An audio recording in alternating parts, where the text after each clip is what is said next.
ప్రియమైన బిడ్డలారా, ఇంతమందిని దేవుడు వాడుకుంటున్నాడు. కేవలం 30, 35, 40 మంది ఉన్న పబ్లిక్లో ఈ 40 మంది చిన్న మందకే 10 మందిని ఏర్పరిచాడు దేవుడు వాక్య పరిచర్య కోసం.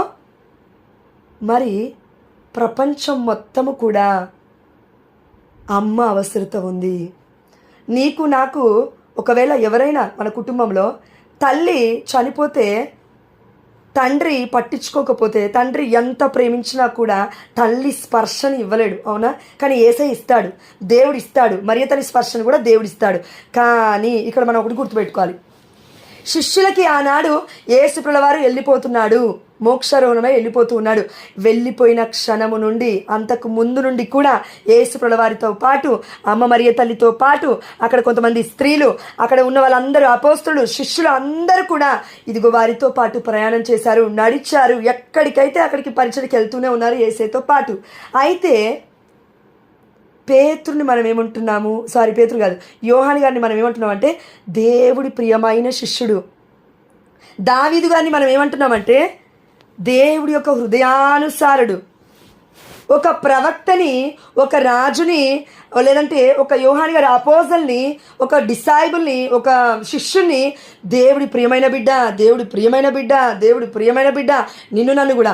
అంతెందుకు మా పాస్టర్ మొత్తం ఈరోజు చెప్తుంది ఏంటంటే I am the children of God, I'm the child of God, I'm the child of Jesus, I'm we all are childrens of God. 4 పుట్టని 5 పుట్టని ముస్లిమ్స్ లాగా 10 మందిని కానీ వాళ్ళు ఏమంటారు, దేవుడిచ్చు గర్భఫలం, యెహోవా ఇచ్చు స్వాస్థము. Yes, we will obey it, we will accept it. అయితే వాళ్ళు ఏమనాలి అంటే దేవుడు ఇస్తున్నాడు కదా, వాళ్ళని యాక్సెప్ట్ చేస్తున్నావు కదా బిడ్డల్ని. అమ్మ మరియ తల్లి దేవుడిచ్చాడు మనకి. నీ పిల్లల్ని గర్భంలో పుట్టిస్తే పిల్లల్ని తీసుకున్నావు కదా, యాక్సెప్ట్ చేసావు కదా, నా బిడ్డ నా రక్తం పంచుకొని పుట్టింది, నా పోలికలు పంచుకొని పుట్టిందని అనుకుంటున్నాం కదా. మరి అమ్మ మరియ తల్లి కూడా యేసయ్యకి జన్మనిచ్చింది కదా, యేసయ్య కూడా అమ్మ మరియ తల్లి యొక్క పోలికలో పుట్టాడు కదా. అమ్మ మరియ తల్లి యొక్క గుణగణాలు యేసయ్యకు ఉన్నాయి కదా. దైవత్వం మానవత్వం 2 కలగలుపుకొని దైవ సంపూర్ణుడిగా యేసుప్రభుల వారు మన మధ్యలో ఉన్నాడు. అంత మాత్రమే కాదు, వెళ్ళిపోయేటప్పుడు చెప్పిన మాట మాత్రమే కాదు, స్లీవ మీద ఉన్నప్పుడు కూడా చెప్తున్న మాట. అదేంటి యోహాను గారితో అంటే నా తల్లి స్వీకరించు. ఇది మనందరికీ తెలుసు. అయితే మనందరికీ కూడా స్వస్థత దేంట్లో ఉంది అడుగుతున్నాడమ్మా, దేవదేవుడు అడుగుతున్నాడు మనందరికీ. ఈరోజు వాక్యం ఎంతమంది చదివాము ఒకసారి చెప్పండి మా. ఈరోజు వాక్యం ఎంతమంది చదివారు? ఉన్నారేమో, దేవుడికి మహిమ కలుగుగాక. మంచిదే, పండగ సెలబ్రేషన్. అయితే ఈరోజు బైబిల్ చదివాము ఒకటి. రెండవది, మనందరికీ స్వస్థత ఎక్కడొస్తుంది అని అంటే పరిశుద్ధమైన గ్రంథము చదువుతున్నప్పుడే స్వస్థత వస్తూ ఉంది. చదువుతున్నప్పుడే స్వస్థత వస్తుంది, వాక్యం రాస్తున్నప్పుడు స్వస్థత వస్తుంది. మనకు తెలియకుండానే పరిశుద్ధాత్మ దేవుడు మన హృదయాన్ని విప్పుతూ సావధానముగా అర్థమయ్యేలాగు నా లిదియా హృదయాన్ని తాకినట్లుగా ప్రతి క్షణం మనల్ని తాకుతున్నాడు. అయితే మన హృదయానికే ఇలాంటి ప్రకంపనలు, భూకు ప్రకంపనలు అంటాం కదా, అలా ఏదో ఒక అలర్ట్నెస్ వెళ్తూ ఉంది. దాని తర్వాత మన మైండ్కి వెళ్తూ ఉంది, కాన్షియస్లోకి వెళ్తుంది, సబ్ కాన్షియస్ మైండ్లోకి వెళ్తుంది, శరీర అవయవాల భాగాలలోకి వాక్యం వెళ్తూ ఉంది. ఈ వాక్యం మనలో ఉంటేనే, మనం చదువుతుంటేనే స్వస్థత అవుతుందే. ఎప్పుడో ఒకసారి చదివితే వాక్యం, ఈరోజు చదవకుండా రేపు చదువుతాలే, రేపు చదవకుండా ఎల్లుండి చదువుతాలే అనుకున్న వాళ్ళకి స్వస్థత అవుతుందే. మరి అమ్మ మరియ తల్లి స్వస్థతనే కనింది, విడుదలనే కనింది, సమస్తాన్ని కనిచ్చింది. అమ్మ మరియ తల్లిలో పరిశుద్ధమైన మన యొక్క థియాలజీ అండర్స్టాండింగ్ ప్రకారం కథోలిక శ్రీసభ ఏం చెప్తుందంటే, చాలామంది పాస్టర్లు అంటారు కదా, ఎవరికి మరియ తల్లికి మరియా అని అంటారు. మరియకి మన జోజప్ప గారితో పెళ్ళైన తర్వాత గర్భఫలము పరిశుద్ధాత్మ ప్రేరణ తర్వాత పుట్టిన తర్వాత ఇంకా పిల్లలు ఉన్నారని చెప్తూ ఉంటారు కదా. ఒకటి ఆలోచిద్దాం. ఇక్కడ కామెర్లు ఉన్నోడికి, పచ్చ కామెర్లు ఉన్నోడికి లోకమంతా పచ్చనే కనబడుతుంది. మధ్య చదువునోడికి ఏది చెప్పినా నేను పట్టుకున్న కుందలికి 6 కాలు అంటాడు వాడు. అదేవిధంగా వాక్యం అర్థం చేసుకోకుండా మనం ఏదైతే పిచ్చి పిచ్చిగా మాట్లాడుతున్నామో, దేవుడు అమ్మ మరియ తల్లి దగ్గర నుంచి వచ్చినప్పుడు, తన గర్భం నుంచి వచ్చినప్పుడు అమ్మ మరియ తల్లికి ఉన్న వర్జినిటీ అనేది, కన్యత్వం అనేది ఇంకెక్కువైంది. ఆమె యొక్క జీవితం అనేది ఇంకా కొనియాడబడుతుంది. ఆమె నల్లియా తను కన్యాస్త్రీయే, మొదటిగా చిన్నపిల్లే, కానీ యేసుప్రభు పుట్టడం ద్వారా తనకున్న స్థాయి దేవుడు ఇంకా ఎక్కువ చేశాడు, తనకున్న గౌరవాన్ని ఇంకా ఎక్కువ చేశాడు. అమ్మ మరి నీకు నాకు గౌరవం ఉందా? ఉంది. ఏడ్చిందిగా మనకి గౌరవము ఉందా లేదా? ఒక తల్లిగా గౌరవం ఉంది, భార్యగా గౌరవం ఉంది, కుటుంబ సభ్యుడిగా గౌరవం ఉంది. మనకే ఇంత గౌరవం ఉంటే దేవుడి కన్న తల్లికి ఇంకెంత గౌరవం ఉండాలి? పాస్టర్ని కన్నప్పుడు, పాస్టర్ దేశాలు రాష్ట్రాలు వాక్యం చెప్తున్నప్పుడు, ఆయన కన్న తల్లి గురించి ఆయన చెప్తున్నప్పుడు, టీవీలలో చెప్తున్నప్పుడు లైక్ల మీద లైక్లు కొట్టి షేర్ చేస్తున్నా నీకు నాకు బుద్ధి జ్ఞానం ఉంటే రోజు మన గ్రూప్లో జాయిన్ అయ్యి వాక్యం చెప్తున్న బిడ్డకి సహాయపడాలని అర్థం కాదా మనకి? ఎక్కడో ఉన్న బిడ్డ నీకు వాక్యం చెప్తుంటే షేర్ల మీద షేర్లు కొడతావు కదా. నీ మధ్యలో నా మధ్యలో జాయిన్ అయ్యి గొంతు తెంచుకొని మరి వితౌట్ సింగిల్ రూపీ డబ్బుల కోసం ఆశపడకుండా, ఆ యొక్క వేరే వాళ్ళలాగా ఆలోచించకుండా, 10వ వంతు నిన్ను అడగకుండా ఫ్రీగా భోజనం పెడుతుంటే ఏమవుతుంది మనకి? అంటే ప్రియమైన దేవుడు బిడ్డారా, పచ్చ కామెర్లు ఉన్నోడికి లోకమంతా పచ్చగా కనబడుతుంది. అంటే దీనికి అర్థం ఏంటంటే పాపంలో ఉన్నోడికి ఎవ్వరు చూసినా పాపమే అనిపిస్తుంది, పాపం చేయాలనిపిస్తుంది. మంచి బట్టలు వేసుకున్న స్త్రీని చూసినా అట్లే అనిపిస్తుంది, చెడు బట్టలు వేసుకున్న స్త్రీని కూడా చూసినా అట్లే అనిపిస్తుంది. వాడి ఆలోచనకి అదుపు ఉండదు. అదేవిధంగా అమ్మ మరియ తల్లి గురించి నెగిటివ్గా మాట్లాడుతున్న వాళ్ళకు కూడా అర్థం కాని విషయం ఏంటంటే దేవుడిచ్చిన వాక్కు పవిత్రమైనది, పరిశుద్ధమైనది. అది నా ఓన్గా అండర్స్టాండింగ్ తీసుకొని నా ఇష్టం వచ్చినట్లు నేను చెప్తాను, నా ఇష్టం వచ్చినట్లు నేను బోధిస్తాను అంటే అది నీ ప్రైవేట్ బుక్ కాదు, అది నీ ప్రైవేట్ డైరీ కాదు, అది నీ ప్రైవేట్ పుస్తకం కాదు, అది నువ్వు ప్రైవేట్గా రాసుకున్న నోవెల్ కాదు. పరిశుద్ధమైన గ్రంథము, జీవ గ్రంథంలో మన పేరు లిఖించబడాలి అంటే మనకి ఈ జీవాన్ని ఇస్తున్న ఈ జీవ గ్రంథం, పరిశుద్ధమైన గ్రంథంలో ఉన్న పరమ సత్యాలను మనం తెలుసుకోవాలి. కేవలం పరిశుద్ధాత్మకి మాత్రమే అది సాధ్యం. అందుకే మరియ తల్లి పరిశుద్ధమైన జీవితాన్ని జీవించింది, పరిశుద్ధతలో పుట్టింది. అందుకే ఆ దేవాతి దేవుడు ఆ తల్లి గురించి మాట్లాడుకుంటున్నప్పుడు కూడా స్వస్థతలు జరుగుతాయి ఆమె అడిగా, అద్భుతాల పునీత అంతోని వారి మధ్యస్థ ప్రార్థన అడిగితేనే స్వస్థతలు అవుతున్నాయని ఎంతోమంది సాక్ష్యాలు చెప్తున్నారు. మరి మరియ తల్లి మధ్యస్థ ప్రార్థన అడిగితే ఇంకెన్ని గొప్ప మిరాకిల్స్ జరుగుతాయి. చేసేది దేవుడే, కానీ నువ్వు నేను అప్రోచ్ అయ్యే విధానం కరెక్ట్గా ఉండాలి. ఒక ఎగ్జాంపుల్ చెప్తాను, పరిశుద్ధాత్మ దేవుడు ఇది గుర్తు చేస్తున్నాడు కాబట్టి. సుంకరి పరిసయుడు ఎవరి ప్రార్థన దేవుడు విన్నాడు? చెప్పాలమ్మా, ఎమ్మటే, టైం తక్కువ ఉంది. సుంకరి పరిసయుడు ఎవరి ప్రార్థన? సుంకరి ప్రార్థన దేవుడు విన్నాడు. సుంకరి ఏమన్నాడంటే అక్కడికి వెళ్ళి, అప్పటికి యేసయ్య శిష్యుల మీదకి పరిశుద్ధాత్మను ఊది, ఇదిగో మీకు నేను పాపాలను క్షమించుటకు కృపనిచ్చాను, అనుగ్రహించాను. అప్పటికి ఇంకా చెప్పలేదు. అప్పటికి యేసు ప్రభువు ప్రీచింగ్లో ఉన్నాడు, పబ్లిక్ మినిస్ట్రీలో ఉన్నాడు. లేదంటే క్లియర్గా చెప్పేవాడేమో ప్రీస్ట్ దగ్గరికి వెళ్ళి కన్ఫెషన్ అని. అందుకే దేవదేవుడు మనందరికి ఒక గుర్తుని ఇక్కడ ఇచ్చున్నాడు, ఒక పారబుల్ని మనకిచ్చాడు, ఉపమానాన్ని మనకిచ్చాడు. అక్కడ ఏముందంటే సుంకరి వెళ్ళి గుండెలు బాదుకుంటూ ప్రార్థన చేస్తూ తల కూడా ఎత్తకుండా దేవాతి దేవుడి వైపు చూడడానికి కూడా భయపడుతూ, అయ్యా నేను అన్హోలీ పర్సన్ని, నేను అయోగ్యుని, నేను పాపాత్ముని అని ఒప్పుకోవడాము మనం చూస్తున్నాం. కానీ పరిసయుడు అలా కాదు. నేను ఉపవాసం చేస్తాను, ఇదిగో నేను వాళ్ళకి ధర్మాలు చేస్తాను, 10వ వంతు ఇస్తున్నాను, ఇది చేస్తున్నాను, అది చేస్తున్నాను, నీకోసం ఏమో చేస్తున్నాను. వాళ్ళలాగా చేయట్లేను. Same prayer. కథోలిక శ్రీసభలో వాళ్ళు విగ్రహారాధన చేస్తున్నారు, మేము వాళ్ళలాగా చేయట్లేం. ఈనాడు ప్రొటెస్టెంట్స్ వాళ్ళు సత్యం చెప్పడం మనం ఎప్పుడైతే మొదలు పెడతామో అసత్యం ఆటోమేటిక్గా అణిగిపోతూ ఉంటుంది. కానీ సత్యము ప్రకటించే వాళ్ళు ఉన్నప్పటికీ సత్యాన్ని ఆపేస్తున్నారు, నీలాగా నాలాగా చాలామంది. ఏంటది? సత్యం గొంతు చెంచుకొని బిడ్డలు ఎంత చెప్పినప్పటికీ కూడా ఫార్వర్డ్ చేసే చేతులు కూడా మనకి లేవు. మళ్ళీ ఏమనంటే డాంబికపు మాటలు మాట్లాడతావు ఫోన్ చేసి. తప్పుగా అనుకోకండి మా, ఎందుకు దేవుడు ప్రయత్నించాడు నాకు తెలియదు. దాదాపు నేను 100 మందికి అండి ఆల్మోస్ట్ ఇప్పటివరకు దేవుడు ఉపయోగించుకున్న రీతిని బట్టి ప్రొటెస్టెంట్స్ వాళ్ళు లేదంటే కథోలిక శ్రీసభలో ఉన్న వాళ్ళు స్టేటస్లు పెట్టినప్పుడు నేను చూడను యాక్చువల్లీ, కానీ దేవుడు చూడమని ఇన్స్పైర్ చేసినప్పుడు ఎందుకో చూసేసరికి ఆ రోజు ఎగ్జాక్ట్గా పాస్టర్ వీడియోలు పెడతారు. ఇల్లు ఏమైనా లాభం ఉందా అంటే లేదండి, వాక్యం మాట్లాడిందండి. ఏం మాట్లాడింది ఆ వాక్యం? తప్పుగా అనుకోవద్దు, నేను చూశాను, నేను ఎక్స్పీరియన్స్ చేశాను. ఆమె చెప్తూ ఉంది పాస్టర్ ఒక వాక్యం. ఏమని వాక్యం చెప్తుందంటే, వాక్యమే చెప్పింది, నేను తప్పేం పట్టట్లే, పరిశుద్ధ గ్రంథంలో ఉన్న వాక్యం చెప్తున్నారు వాళ్ళు. ఇన్స్పిరేషన్, పరిశుద్ధాత్ముడు వాళ్ళు కూడా పనిచేస్తాడు, నీలో నాలు పని చేసినట్టు. కానీ ఆమె చెప్తుంది ఏంటంటే, నిన్ను అవసరం లేదు అనుకున్న వాళ్ళని ఇష్టపెట్టు అన్నది. ఈ అమ్మాయి గారు ఎమోషనల్ అయిపోయి స్టేటస్లో పెట్టారు వాట్సాప్లో. నేను ఇంకొంచెం క్లియర్గా వెళ్ళి ఆ లింక్ ఓపెన్ చేసి చూశాను మొత్తం ఏం చెప్తుంది వాక్యం అని. వాక్యం చూసినప్పుడు, మా వదినకైతే సత్యంత ప్రేమ, దాని తర్వాత మా వదిన పెట్టడం కూడా మానేసింది. ఆమె హల్లెలూయా. ఎప్పటి నుంచి?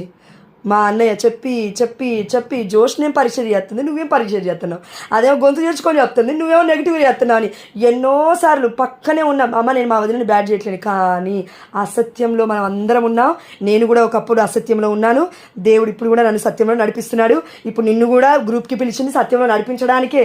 ఏదో పాపం చేశాం కదా వెళ్ళిపోమని చెప్పడానికి కాదు దేవుడు పిలిచింది, సత్యంలో నడుద్దామని దేవదేవుడు చెప్తున్నాడు. ఇప్పుడు వీడియోస్ షేర్ చేయడం బంద్ చేశారు చాలా మటుకు, కానీ నేను స్టేటస్లు చూడడం బంద్ చేశాను. ఎందుకు తెలుసా? బాధ అవుతుంది, నాకు బాధ అవుతుంది. నేను అన్నాను ప్రభుతో, నేను స్టేటస్లు మొత్తమే చూడ ప్రభు అని మొత్తం బంద్ చేశానండి. ఎవ్వరిది కానీ ఈవెన్ ఇంక్లూడింగ్ ప్రీస్ట్ సార్ నేను ఎవ్వరి స్టేటస్ చూడు, నాకు అంత టైం కూడా లేదు. ప్రేమ దేవుడి బిడ్డ, ఈరోజు మీరు 3 మెసేజ్లు పెట్టారు, వాయిస్ మెసేజ్ 6 నిమిషాలు ఒకరు, 7 నిమిషాలు ఒకరు, ఇంకొకరు ఎవరో 10-15 నిమిషాలు మెసేజ్ పెట్టారు వాయిస్ మెసేజ్. నేను వినలేదమ్మా, దయచేసి నాకు క్షమించండి. నాకు అటు ఇటు తిరగడమే సరిపోయింది ఈరోజు. నేను ఎందుకు చెప్తున్నా అంటే సమయము ఈరోజు దేనికి మనం ఇచ్చాము. ఒకవేళ వాక్యానికి ఇచ్చుంటే తప్పకుండా దేవుడు మనకి సత్యాన్ని వివరిస్తాడు, సత్యాన్ని ప్రకటించమంటాడు. నువ్వేం ప్రకటిస్తావో అది అవుతావు, నువ్వేం ప్రేమిస్తావో అది అవుతావు, నేను ఏం చేస్తామో అది అవుతాం. What we do we will become. మనం ఏం చేస్తామో అది అవుతాం. మనమేమి రోజు రోజు రోజు రోజు సత్క్రియలు చేసి చేసి చేసి అదే మనం అవుతాం. చివరిగా సత్యబోధనలు వింటూ వింటూ వింటూ వింటూ సత్యమే మనం ప్రకటిస్తాం. సత్యం సగం వైపు అసత్యం తీసుకొచ్చి మళ్ళా పెడతావు, అసలు తీసుకొచ్చి మళ్ళా పెడతావు. అసత్యం కొద్దిసేపు నమ్ముతావు, సత్యం కొద్దిసేపు నమ్ముతావు. కన్ఫ్యూజన్లో ఉండే ఏమంటావు తెలుసా లాస్ట్కి. ఇప్పుడు జోషకి టైం లేదు కాబట్టి, వాయిస్ మెసేజ్ వినలేదు కాబట్టి, ఎవరో ఆ రోజు నా ఇంటికి పాస్టర్ వచ్చాడు, ఆయన 10 నిమిషాలు కాదు నీ యొక్క బాధని గంట సేపు విన్నాడు. ఇప్పుడు ఏం చేస్తావంటే ఆ పాస్టర్ యొక్క సంఘానికి వర్గానికి వెళ్ళడం మొదలు పెడతావు. నువ్వు ఇది ఎన్ని రోజులు పోతావు? 1 రోజు, 2 రోజులు, 3 రోజులు, 100 రోజులు పోయావా? అప్పుడు తెలుస్తుంది నీకు నాకు ఏంటి అసలు ఏం జరుగుతుంది ఇక్కడ. వామో 10వ వంతు ఇట్లా లాక్కుంటున్నారు వీళ్ళు. అదేంది ఫోన్ సెల్ఫీ దిగాలంటే వీళ్ళతో పాటు ఇన్ని డబ్బులా? నాతో ఎన్నిసార్లు సెల్ఫీ దిగావమ్మా? లేదంటే నిర్మలకతో దిగావా? ఇందులో బిడ్డలు 10 మంది వాక్యం చెప్తున్నారు, వీళ్ళతో దిగావా? వాళ్ళు టీవీలలో కనబడుతున్నారు, వాళ్ళ దగ్గర పోయి సెల్ఫీలు దిగాలి, అది కూడా 20,000 10,000 ఇచ్చి.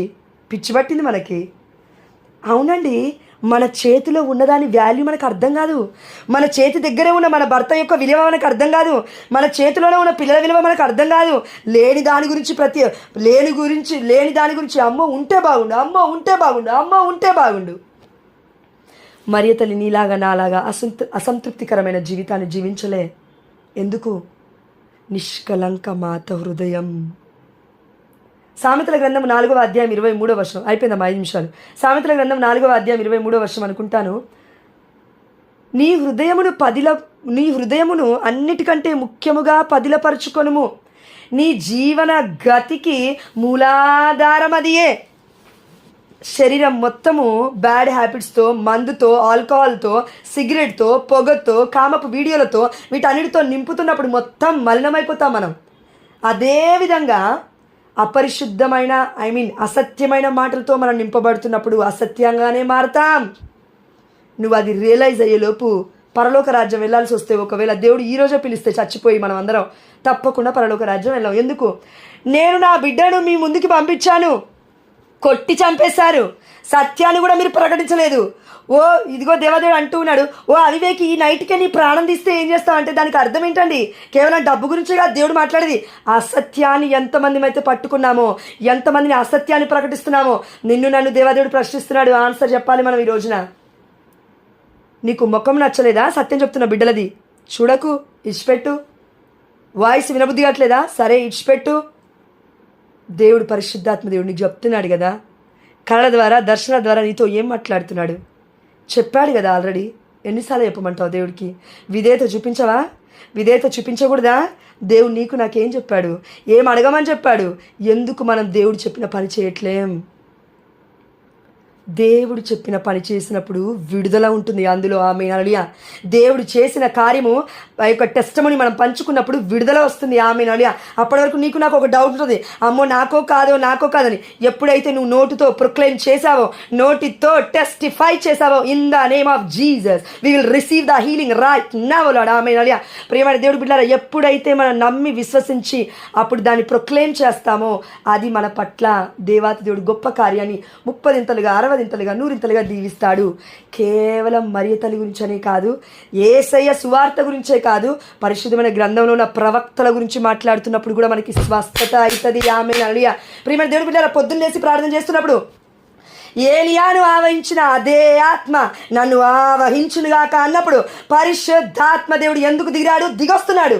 నేను డైరెక్ట్గా పరిశుద్ధాత్మ దేవుడిని అడగలేదు, కానీ నేనేమన్నానంటే ఏలియాను ఆవహించిన అదే ఆత్మ నా మీదకి వచ్చింది కాక ఆమె ఎలీషాను అభిషేకించిన 2 ఆత్మ శక్తి నన్ను నింపునుగాక అన్నప్పుడు ఎలీషా గారు ప్రార్థిస్తున్నారు. అక్కడ బప్తిస్మ యోహాను గారు నా కొరకు ప్రార్థించినప్పుడు బప్తిస్మ యోహాను గారు ప్రార్థిస్తున్నారు. Because even though they died, they are still alive.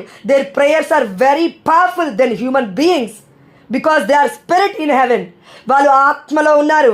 ఆ ఆత్మ మొరపెడుతూ ఉంది, దేవాదేవుని ఆత్మ మొరపెడుతుంది. వాళ్ళు ప్రార్థన చేస్తున్నారు. అక్కడ దేవుడి సన్నిధిలోనే వాళ్ళు ఉన్నారు కాబట్టి వారికి వాళ్ళ దగ్గర నుంచి ప్రార్థన తొందరగా వెళ్తుంది. నువ్వు నేను చేస్తున్న గంట ప్రార్థన ఒక ఎత్తు అయితే, గంట కూడా కాదండి, నెల రోజులు చేసిన ప్రార్థన ఒక ఎత్తు అయితే, వాళ్ళు 1 సెకండ్ చేసిన ప్రార్థన ఇట్ ఈజ్ ఈక్వల్, మేబీ అంతకన్నా ఎక్కువ కూడా అయ్యుండొచ్చు. ప్రియమైన దేవుడి బిడ్డలారా, ఒకటే గుర్తుపడదాం. 5 నిమిషాల్లో అద్భుతాల పునీత అంతోని వారి మధ్యస్థ ప్రార్థన అడగగానే ఎంతోమందికి వస్తువులు దొరికాయి. లేదంటే వీళ్ళు డైరెక్ట్గా కూడా అడిగారు అనుకోండి, దేవుణ్ణి నేనేమంటలేను, అట్లా అడిగితే నమ్మకంతో దొరికాయి. గోల్డ్ పోయినప్పుడు దొరికింది, అన్నీ దొరుకుతూ ఉన్నాయి. పునీతుల్ని మధ్యస్థ ప్రార్థన అడిగితేనే ఇంత గొప్పగా జరిగితే ఏలియా వంటి వాళ్ళమే మనమందరము. ఆయన ప్రార్థించినప్పుడు అద్భుతాలు జరిగాయి. మనం ప్రార్థిస్తే కూడా వర్షాలు ఆగిపోతున్నాయి, మనం ప్రార్థిస్తే కూడా వర్షాలు మొదలవుతున్నాయి. దేవుడికి మహిమ కలుగును గాక. అయితే నీతిమంతుడు మొరపెడితే అతని ప్రార్థన శక్తివంతమైనదని దేవుడు వింటాడని చెప్తున్నాడు. నీతిమంతులకి రాజ్ఞి అమ్మ మరియ తల్లి అని మనకు తెలుసు.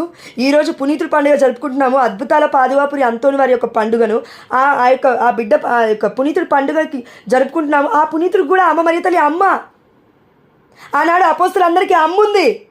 యేసువారు మోక్షరుడు అయినప్పటికీ అమ్ముంది. వాళ్ళకి ఎవరు లేరు. మొత్తం ఇంటిని మొత్తం విడిచిపెట్టేసి మొత్తం రోడ్ల మీద పడ్డారు.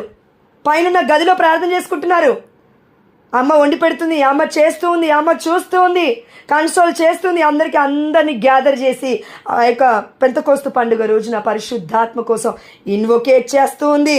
ఈరోజు మన యొక్క గురువులు పరిశుద్ధమైన బలిపీఠం దగ్గర పరిశుద్ధాత్మను ఇన్వొకేట్ చేసినప్పుడు ఏ విధంగా అయితే సాధారణ రొట్టె ద్రాక్ష రసము యేసుప్రభుల వారి యొక్క నిజమైన శరీర రక్తాలుగా మారుతున్నాయో అదేవిధంగా అమ్మ మరియ తల్లి మన కోసం ప్రార్థించినప్పుడు we are getting transformation, we are transfiguration.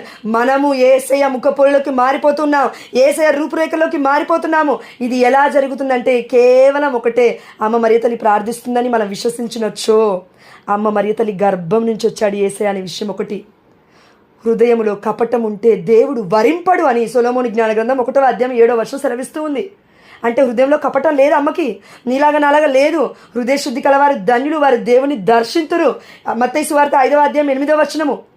అదేవిధంగా లూకా సువార్త 2వ అధ్యాయం 19వ వచనం మనం చూస్తూ ఉన్నాం. మరియమ్మ అంతయు తన మనస్సును పదిలపరుచుకొని మనన చేసుకొని చుండెను. నీకు నాకు మన జీవితాలు బయలు అవ్వడానికి ఎవరో బయటోళ్ళు అవసరం లేదమ్మా. నువ్వు నేనే 2-3 మాటలు ఎక్స్ట్రా మాట్లాడితే సరిపోతుంది. నిన్న అక్క వాక్యం చెప్పినట్లుగా మన నోటి నుండి వెలువడినది మనల్ని మాలిన్యపరుస్తుంది కదా. మరియ తల్లిని ఎక్కడా కూడా మాలిన్యపరచకుండా ఆ దేవాతి దేవుడు ప్రొటెక్షన్గా ఉన్నాడు. ఆ తల్లి కూడా దేవుడికి విధేయత చూపించి దాసురాలిగా బ్రతికింది. ప్రేమ దేవుడి బిడ్డలారా, ఆ తల్లి హృదయం ఎంత గొప్పదంటే నన్ను అడిగితే నేను చెప్తానండి, ఉన్నట్టుగా చెప్తాను, తప్పుగా అనుకోదు.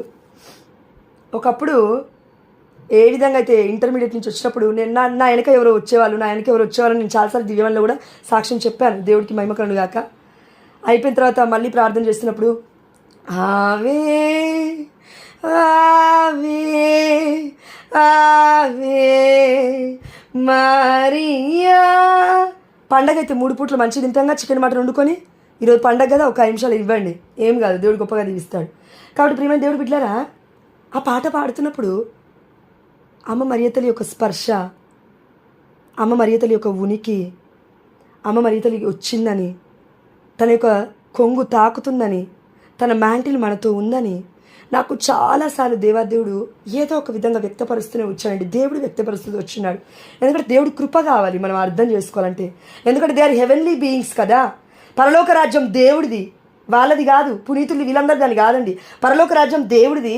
దేవుడు చేశాడు పరలోక రాజ్యాన్ని, దేవుడు పెట్టాడు ఆ బిడ్డని. కాబట్టి మనం వాళ్ళతో మాట్లాడుకోవడం దేవుడికి ఇష్టం.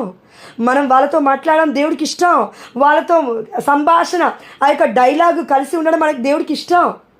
ఎందుకంటే నా బిడ్డ వ్యర్థమైన మాటలు, మాలిన్యపరిచే మాటలు ఈ యొక్క హ్యూమన్ బీయింగ్స్తో కాకుండా నా బిడ్డ హెవెన్లీ బీయింగ్స్తో మాట్లాడాలని, పరిశుద్ధ పరపబడాలని. పరలోక రాజ్యంలోకి కేవలం పరిశుద్ధమైన వస్తువులే వెళ్తాయి. మనం పరిశుద్ధంగా ఉంటేనే వెళ్తాం మనం. అందుకే పరిశుద్ధ పరపబడుతూ ఉన్నాం ప్రతి సమయం. మనం ఎప్పుడు పునీతుల పేర్లు ఎత్తినప్పుడు, మరి తల్లి మధ్యస్థ ప్రార్థన అడుగుతున్నప్పుడు, రక్తాన్ని ధ్యానిస్తున్నప్పుడు, యేసయ్య నామాన్ని కొలుస్తూ ఉన్నప్పుడు, యేసయ్య నామాన్ని ప్రకటిస్తూ ఉన్నప్పుడు, వీళ్ళందరినీ కూడా పరిశుద్ధమైన గ్రంథం మొత్తం ప్రకటిస్తున్నప్పుడు, అంతెందుకండి పరిశుద్ధమైన గ్రంథంలో ప్రకటిస్తున్నప్పుడు తప్పుగా అనుకోకండమ్మా. లోతు గారు ఉన్నారు అక్కడ. లోతుతో తన యొక్క పిల్లలు ఇద్దరు తప్పు చేశారు, పాపం చేశారు. ఇది మనందరికీ తెలుసు, పరిశుద్ధమైన గ్రంథంలో ఉంది. అసలు అది చదువుతున్నప్పుడు అనిపిస్తుంది, అరే ఏంది ఇది ఎట్లుందబ్బా పరిశుద్ధమైన గ్రంథంలో అనిపిస్తుంది. అంటే నీకు నాకు పాపం ఏంటో తెలియడానికి, పాపం చేయకూడదని చెప్పడానికి దేవుడు ధర్మశాస్త్రము అంటే మొదట ఉన్న 5 గ్రంథాల ద్వారా పాపం అంటే ఏంటో ఎక్స్ప్లెయిన్ చేశాడు. కొత్త నిబంధన ద్వారా పరిశుద్ధుడు అంటే ఎలా ఉంటాడో చెప్పి ఉన్నాడు. ఆమేన్ హల్లెలూయా. ఎవరికో గొంతులో సంథింగ్ ఏదో ప్రాబ్లం అయింది, మా నోట్లో ఏదో పూతలాగా వస్తుంది. దేవదేవుడు మీకు స్వస్థత ఇచ్చినాడు, ఇప్పుడే ఈ క్షణంలోనే అది జరిగింది. ఆమేన్ హల్లెలూయా. దేవుడికి మహిమ కలుగును గాక. కాబట్టి మనందరం గుర్తుపెట్టుకోవాల్సింది ఒకటే, దేవుడు ఇచ్చిన వాక్యం పరిశుద్ధమైన గ్రంథం మొత్తము కూడా ఒక్కటి కూడా విడిచిపెట్టద్దు వాక్యం. అందులో ఎన్నోసార్లు మరియమ్మ అంతయు తన మనస్సులో పదిలపరుచుకొని మనన చేసుకొని చుండెను. ఆమె హృదయంలోకి ఖడ్గము దూసుకువెళ్ళిందని సిమియోను చెప్తున్నాడని కూడా దేవాలయంలో మనం చూస్తూ ఉన్నాం. ప్రియమైన దేవుడి బిడ్డలారా, తన తల్లిదండ్రులకి విధేయుడాయను అని కూడా వాక్యం అక్కడ ఉంది. ప్రియమైన దేవుడి బిడ్డలారా, నాకు అన్నీ తెలుసు కదా, 12 ఏళ్లకే అక్కడున్న పండితులతో అందరితో నేను మాట్లాడుతున్నాను. వీళ్ళంతా అని పోపు గారిని పక్కన పెట్టేసి, నన్ను పక్కన పెట్టేసి, లేదంటే కథోలిక శిశం చెప్తున్న సత్యాన్ని పక్కన పెట్టేసి నేను వెళ్ళి వేరే చర్చి కట్టుకుంటా అని యేసుప్రభువారు వెళ్ళి వేరే చర్చి కట్టలే.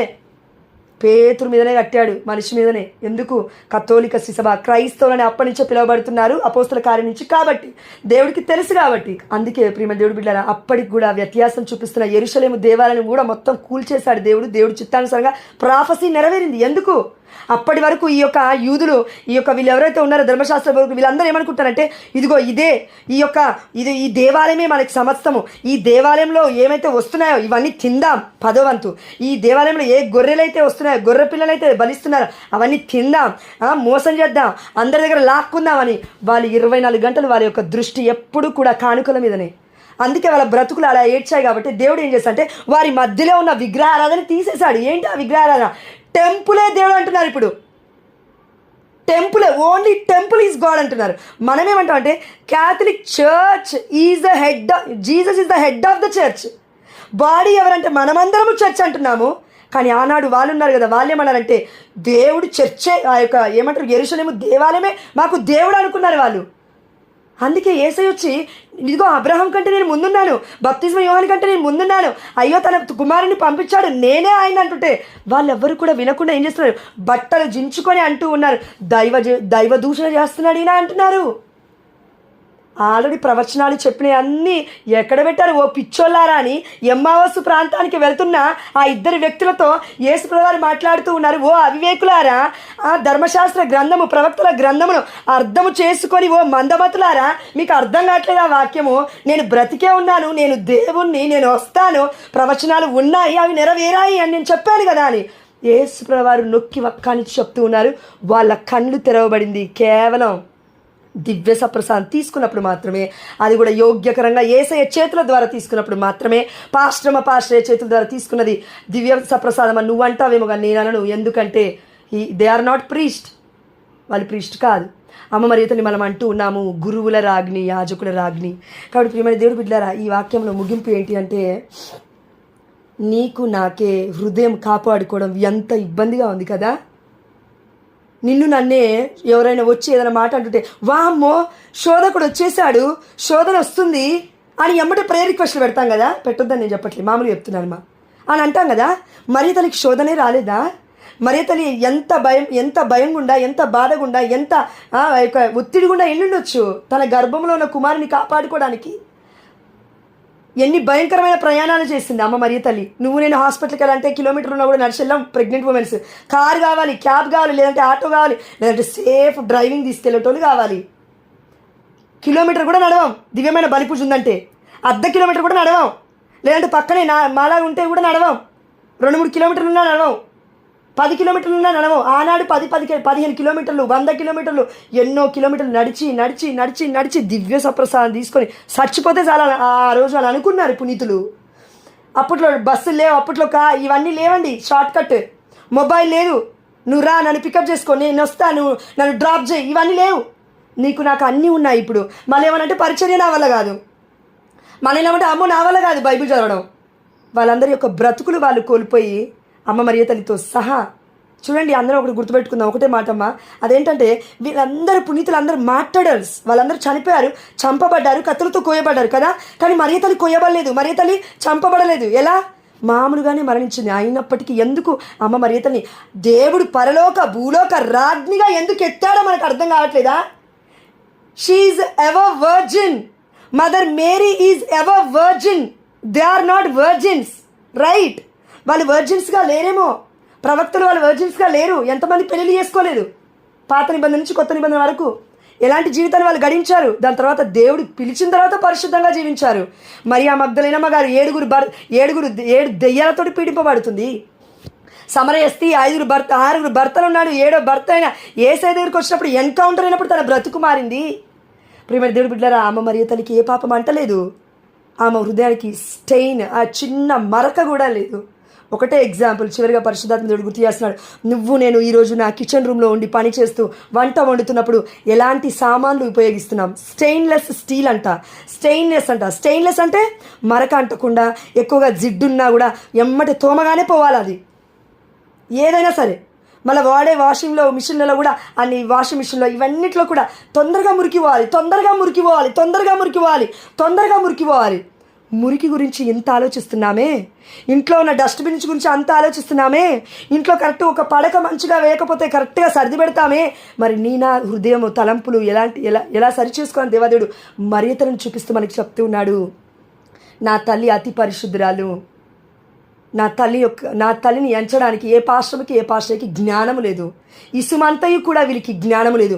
అయ్యో నా బిడ్డలు పడిపోతున్నారయ్యా, అయ్యో నా బిడ్డలు జ్ఞానము లేక నశిస్తున్నారయ్యా అని యేసుప్రభుల వారి తండ్రి యెహోవాని ఎందుకు మొరపెట్టాడంటే ఇందుకే. తెలిసి తెలియని మిడిమిడి జ్ఞానంతో మాట్లాడుతున్నారు చాలామంది. అందుకే వాళ్ళు మరియ తల్లిని నమ్మరు. రేపు ఏమంటారు తెలుసా? నిన్ను కూడా అంటారు, అరే నీకు ఎంతమంది అమ్మ పిల్లలు? 4 అని అనుకో. అయ్యో నీకే పుట్టారా అన్నావు, నీకు ఏం చేస్తావు? పట్టుమని కొడతావు. ఏం మాట్లాడుతున్నావు నువ్వు? నీకే పుట్టారా ఏంటి? మాట్లాడొచ్చు అట్లా? ఈ మాట అంటే ఇంత బాధ ఉంటే మరి యేసయ్యని కన్న తల్లి మరియ తల్లి అని మనం చెప్తున్నప్పటికీ మనం నమ్మకపోతే ఇంకెట్లా అండి? మనం చెప్పాలా, నోరు తెరవాలా. పాస్టర్లకి సపోర్ట్ చేస్తున్నావు, నేనేమనను. దేవుని నిండుగా దీవించుగాక. అయితే రూపాయి తీసుకోకుండా విజ్ఞాపన ప్రార్థన చేస్తున్న బిడ్డలందరికీ ఏమిస్తావు? ఇవ్వు 10వ వంతు. నేను ఇప్పుడు చెప్తున్నా నా నోటితో. డేర్ చేయి. ఈ గ్రూప్లో ఎంతమంది నీ కోసం ప్రార్థన చేస్తున్నారో తెలుసుకో. ఎంతమంది నీ కోసం కన్నీటి ప్రార్థన చేస్తున్నారు తెలుసుకో. ఎంతమంది బిడ్డలు దివ్యమైన బలిపూజలు నీ కోసం ప్రార్థన చేస్తున్నారు తెలుసుకో. తెలుసుకుంటే కౌంట్ 10వ వంతు ఇచ్చేసరికి నీ జీవితం సంకనాకిపోతుంది. ఆస్తి మొత్తం అమ్ముకోవాలి నువ్వు 40 మందికి ఇవ్వాలంటే ఈ ప్రేయర్ గ్రూప్లో. అర్థం కావట్లే ఆధ్యాత్మికమైన బంధం. మరి మరియ తల్లికి మనకున్న బంధం ఏంటి? ఆధ్యాత్మికమైన బంధంతో పాటు ఆ తల్లి రక్త మాంసము మనలోకి వస్తుంది దివ్య సప్రసాదం ద్వారా అనే విషయం అర్థం కావట్లేదా? Sacred heart, it's a centre of our life. దివ్య సప్రసాదం అంటే యేసయ్య హృదయం. ఆ దివ్య సప్రసాదం ఎక్కడి నుంచి వస్తుంది? అమ్మ మరియ తల్లి యొక్క హృదయం, నిష్కలంక మాత హృదయం నుంచి వస్తుంది, అతి పరిశుద్ధమైన స్థలం నుండి. ఇది మనం విశ్వసించాలి. ఎందుకంటే దివ్య మందసం అమ్మ మరియ తల్లి అనే విషయాన్ని కూడా కథోలిక శ్రీసభ మనకి చెప్తుంది. నువ్వేమన్నా చేయి కానీ సత్యంలో ఉండు. నువ్వేమన్నా చేయి సత్యంలో ఉండు. నా వీడియో షేర్ చేయకపోయినా పర్లే, నువ్వు చేయకపోయినా పర్లే, నేను చేయమని కూడా నేను చెప్పను. కానీ సత్యంలో ఉండు. అసూయని పక్కకు పెట్టు. గర్వము నువ్వు నేను పక్కకు పెట్టాలి. వేరేది ఏదైనా వాళ్ళు ఎదుగుతున్నారేమో, వీళ్ళు ఎదుగుతున్నారేమో, నేను ఎందుకు సపోర్ట్ చేయాలి అనుకుంటే నువ్వు సపోర్ట్ చేస్తే నాకు లక్షలు వచ్చి వెంబడవు, రూపాయి కూడా రాదు. నాకు నీ ప్రార్థన తప్ప నాకు నీ దగ్గర నుంచి ఏం అవసరం లేదు. నేను ఉన్నట్టుగా చెప్తున్నా. ఎందుకంటే పరిశుద్ధాత్మ దేవుడు అన్నిటినీ చూస్తున్నాడు. బట్ట బయలు చేస్తే బాగుండదు పేరు చెప్తున్నాను మళ్ళీ గ్రూప్లో. ముఖ్యంగా ఎందుకు పాస్టర్ మా వీడియోలు షేర్ చేస్తున్నావు? నువ్వు నీతో మాట్లాడితే దేవుడితో మాట్లాడు నువ్వు. వాళ్ళు నీతో మాట్లాడడం కాదు, దేవుడితో మాట్లాడు నువ్వు. రోజు గ్రూప్లో గొంతు దించుకొని వాక్యం చెప్తున్నారు కదా నీకు సత్యం గురించి. మళ్ళీ అటు చూస్తావేంటి? అసత్యమైన బిడ్డలు పుట్టాలనుకుంటున్నావా? అసత్యకరమైన బోధనలోనే బిడ్డలు ఎదగాలనుకుంటున్నావా? అసత్యమైన ప్రవక్తలనే పట్టుకొని తిరుగుతామా మనం? ఇక దేవుడు వద్దా? దేవుడు సత్య ప్రవక్తని మన మధ్యలోకి పంపించడం కూడా వద్దా? మనకి కొట్టి చంపేస్తున్నారంట సత్యమైన ప్రవక్తల్ని. ఎందుకు? దుష్టుడి కార్యం. అట్లే చేస్తారు. నచ్చదు, సత్యం చెప్తే ముఖం మీద నచ్చదు, ఎవరికి నచ్చదు. నీకే కాదు నాకే, ఎవరికి నచ్చదు మా. ఎందుకంటే సత్యం అది స్వతంత్రులుగా చేసి పరలోక రాజ్యానికి తీసుకెళ్తుంది కాబట్టి మన ఫోకస్ మొత్తం ఎప్పుడు దుష్టుడి మీదే. అమ్మో శోధన వచ్చింది, అదే దేవుడు వస్తే అమ్మో దేవుడు వచ్చిందనం, అమ్మో దేవుడు వచ్చాడనో, అమ్మో దేవుడు బిడ్డ వచ్చిందనో, అమ్మో ఏంజిల్ ఆఫ్ గాడ్ వచ్చిందనో. మొన్నటి రోజున దేవుడు ఇన్స్పైర్ చేసినట్టుగా జ్యోతక్క వాక్యం చెప్పినా, నిర్మలక్క వాక్యం చెప్పినా, ఇంకెవరు బిడ్డల వాక్యం చెప్పినా, she is an angel of God on this earth. నువ్వు నమ్మినా నమ్మకపోయినా ఐ ఆమ్ బిలీవింగ్ ఇట్. ఎవరైనా విజ్ఞాపన ప్రార్థన చేసే వాళ్ళ దగ్గర నుంచి అందరూ. ఎందుకంటే నువ్వు చేసిన ప్రార్థన నన్ను రక్షించింది, నేను చేసిన ప్రార్థన నిన్ను రక్షిస్తుంది. అంతకన్నా ముఖ్యంగా మన ప్రార్థన పరిశుద్ధుడు విని, ఈ పిచ్చల ప్రార్థన విని దేవదేవుడు మనల్ని రక్షిస్తున్నాడు. మా ఆధ్యాత్మికమైన బృందముగా ఇప్పటికి కూడా బీ అవేక్. నువ్వేం చేస్తున్నావు ఒక్కసారి ఆలోచించి చేయి తల్లి, ఆలోచించి చేయి. అసలు నీ మనసుకి నువ్వు కరెక్ట్గా పరిశుద్ధాత్మకి లోబడి నిజంగా దేవుడు ఇన్స్పైర్ చేసినట్లుగా పనులు చేస్తున్నావా? వీడియో షేర్ చేసిన కానించి, ముక్కు తుమ్మడం కానించి, నిద్రపోయేదాని కానించి, తినడం కానించి, తొంగోవడం కానించి ప్రతిదీ దేవుడు మహిమార్థమే చేస్తే ఎందుకు డెలివరెన్స్ లేకుండా బాధపడుతున్నావు? ఎందుకు విడుదల లేకుండా బాధపడుతున్నావు? ఎందుకు దేవుడి పరిచయం చేసినప్పటికీ ఆనందించలేకపోతున్నావు? ఎందుకు పరిపూర్ణమైన దేవుడిలో మనం ఇంకా ఆనందించలేకపోతున్నాం? అంటే తప్పెక్కడో చేస్తున్నాం, అసత్యంలో ఎక్కడో నడుస్తున్నాం. ఎవరికో ఎడమ కాలు ముడ్డి భాగం, సైడ్ భాగం, ముడ్డి భాగం దగ్గర కాలు, ఎడమకి తొడ కొంచెం పైన ముడ్డి భాగం దగ్గర స్వస్థత అయింది. దేవుడికి మహిమ కలుగాక. తండ్రి, ఈరోజు వాక్య పరీక్షని బట్టి నీకే సమస్త ఘనత మహిమ ప్రభావం చెల్లిస్తూ, సత్యం మేము వినుటయే ఆత్మవంచన చేసుకోకుండా పాటించాలి, క్రియారూపకంలో చూపించాలి. మేము క్రైస్తవులమని కాదు, క్రీస్తు బిడ్డలమని చూపించాలి. సత్యవర్తులము అని మేము చూపించాలి. అదేవిధంగా మేమందరము కూడా సత్యాన్ని పట్టుకున్నామని మరియ తల్లి యొక్క మధ్యస్థ ప్రార్థనలు అడుగుతూ, ఎక్కడా కూడా సిగ్గుపడకుండా నిన్ను స్తుతిస్తూ, నిన్ను ఆరాధిస్తూ వెళ్ళిన ప్రతి చోట నీ చిత్తమైతేనైనా ద్వారాలు తెరవమని మళ్ళీ గొజ్జారుతూ ఎక్కడికి వెళ్ళినా మరియ తల్లి మధ్యస్థ ప్రార్థన లేకుండా, మేమేదో ఎవరికో భయపడి అమ్మో మరియ తల్లి మధ్యస్థ ప్రార్థన అడిగితే వీళ్ళు నన్ను క్యాథలిక్ అనుకుంటారేమో, నేను ప్రొటెస్టెంట్ని కదా, ఎక్కడ కన్వర్ట్ అయ్యాను అనుకుంటారో ఏమో అని ఒకవేళ ఇన్సల్ట్గా నువ్వు ఫీల్ అవుతున్నట్లయితే, దేవుడి యొక్క వాక్యాన్ని ఎవరి ముందైతే మనము ఈ లోకంలో గట్టిగా బోధించలేకపోతామో, ప్రవర్తించలేకపోతామో, మన క్రియలలో దేవుని మహిమపరచలేకపోతామో, పరలోక రాజ్యంలో దేవుడు అంటూ ఉన్నాడు, నా తండ్రి ముందు నువ్వెవరో నాకు తెలియదని చెప్తాను, వెళ్ళిపో అంటాడు. అది భయంకరం, నరక అగ్నిలోకి మనం వెళ్ళిపోతాం. కాబట్టి ప్రభువా, మేము విన్నది ఇంతే అయినా మేము పాటించేది చాలా ఇంపాక్ట్, ప్రభావం చాలా గొప్పగా ఉంటుంది మా జీవితాలలో. ఎందుకంటే ప్రభువా, ఎన్నో ఎన్నో ఎన్నో ఎన్నో ఎన్నో ఎన్నో విధాలుగా నువ్వు పరమసత్యాన్ని మాకు చెప్తూనే ఉన్నావు, కానీ మేము వింటలేం. మా హృదయము కఠినంగా ఉందేమో.